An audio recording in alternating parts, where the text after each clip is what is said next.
Көрө албастык адамды өлтүрөт. Соопторду жок кылат. Көрө албастык. Отунду жегендей адамдын кылган жакшы иштерин соопторду ошондой жейт. Устара чачты кыргандай адамдын жакшылыгын ушундай кырат. Эчтекеси калбай калат. Сооп деген жок адам. Ошон үчүн өзүбүздүн кылган жакшы ишибиздин хотя бы ошо сооптору калсын бизде. Башка бирөөгө көрө албастык кылбайлы. Саясатта болсун, соодада болсун, динде болсун, кандай гана жактан болбосун. Сиздин тууганыңыз болобу, кошунаңыз болобу, досуңуз болобу, классташыңыз болобу, мекендешиңизби, ким гана болбосун. Бир жакшы ишти кылып атса, ошого сиз атаңа рахмат, Алла разы болсун деп кое бериң. Көрө албастык кылба. Өзүңүзгө да түшүндүрүңүз да, сенин колуңан келбейт. Жөн отур да. Бирөө кылып аткандан кийин элге пайда болуп атабы? Эгер жаман иш кылса, анда айтсаң болот. Жаман иш кылып атса, анда айтса болот. Бирөө бир пайдалуу иш кылып атса, элге пайдалуу иш кылып атса, эмне үчүн сен көрө албастык кыласың? Сен бир сомуң кетпесе, бир жакшылык кылбасаң, мынандай эреже чыгат мына жерден. Анан көрөк биз ошого сообуна шериктеш болойлу, ийгилигине шериктеш болойлу. Кантсең шериктеш болосуң? Эки нерсени кыл деп атат.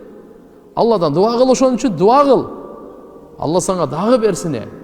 Сен азыр 100 жетимдин курсагын тойгоздуңбу? Алла 200'дү. 1000би? 2000'ди.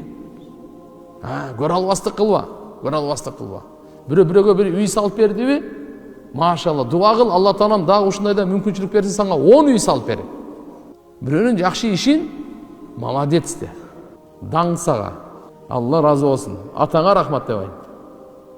Эки нерсе, дуа кылып, экинчиси рахмат айтуу дейт. Ошондо силерге дагы, аларга да толук сооп берилет дейт. Ал канча сооп алып атса, сен эч нерсе кылбай эле дуа кылганың үчүн, рахмат айтканың үчүн Алла Таалам сага да ошончо сооп берет экен. Карачы. Алла кандай берешен, кандай жоомарт зат. Бирөө мечит салды, бирөө мектеп салды.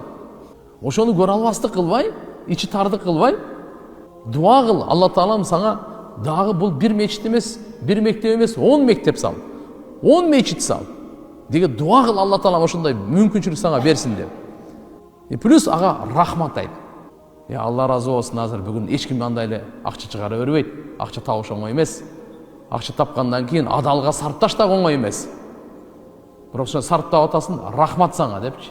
Ошондо Алла Таалам сага ошо мечит, мектепти салдырбай эле ошону салган соогун берет экен сага.